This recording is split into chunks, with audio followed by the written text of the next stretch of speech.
The recent Manchester derby threw an ugly spotlight back on racism in the game.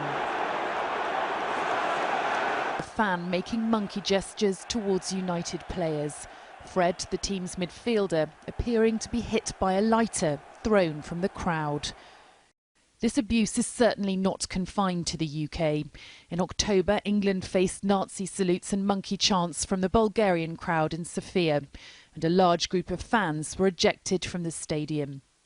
But enforcement measures like this aren't stopping the rise of racism in football. You know, it will continue to occur within stadiums unless with collective response to sorting the problem out. Wigan Athletic invited Sky News to see their control room in action during a match against West Brom.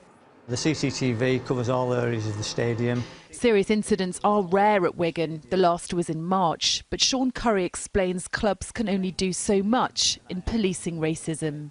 It probably goes on probably at most games, but it's probably unidentified because either people are too frightened to actually point somebody out, and as you can see now where the stewards are located, if they're at the front of the stand, there's a lot of noise coming at them, so it's difficult to identify one individual shout or whatever. I've just seen it on the car park.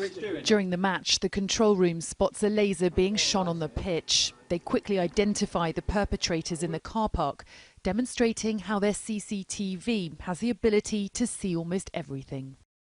If someone in the stands is heard making racist or homophobic abuse, the stewards would make the control room aware. Their cameras are so powerful they can even make out the seat numbers. They then monitor the situation and decide whether an individual is thrown out or arrested later as they leave the ground.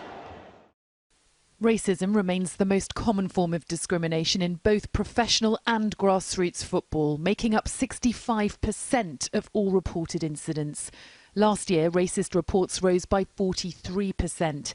And it isn't limited to the terraces. Racism is now the most common form of football-related abuse on social media, making up 62% of incidents. And campaigners expect these figures to rise even further by the end of the season.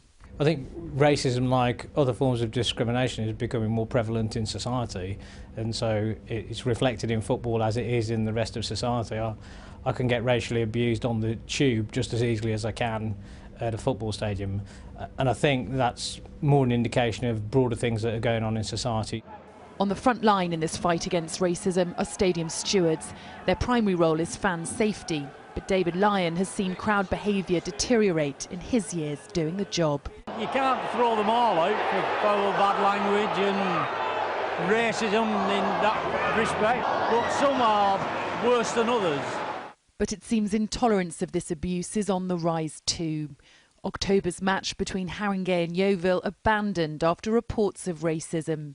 And last month, matches at Holland's top two divisions paused in protest, stopping play, perhaps the most effective sanction of all.